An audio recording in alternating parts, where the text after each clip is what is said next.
Pemirsa, kewentenang kasus COVID-19 nasional kantos tanggal 11 Januari war sekali tali-kali likur kauningin nincap yening sayang ring arahin sederungyane wenten langkungan samas diri. Raris pawewahan sane kauningin inucap inggih punika kantos langkungan ulung katus diri.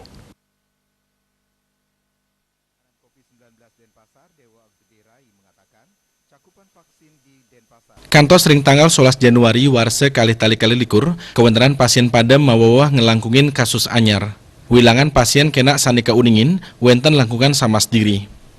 Raris pasien padam sangkaning COVID-19, kauningin ngelangkungin kewentenan ring arahina sedurungyani, inggih punika pitung diri.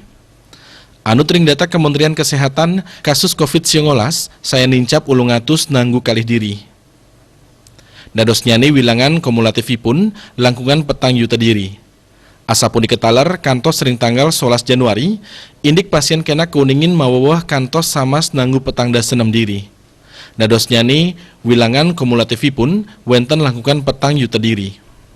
Raris kawentenan pasien padem wenten kutus diri, sani ngawinang wilangan kumulatifipun ngelangkuin 100 tali diri selami pandemi saning limbak dawak bulan Maret warse kali-tali kali dasa.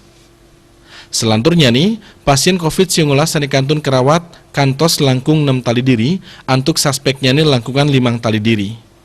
Diah Dewi Balipos, Nguningayang.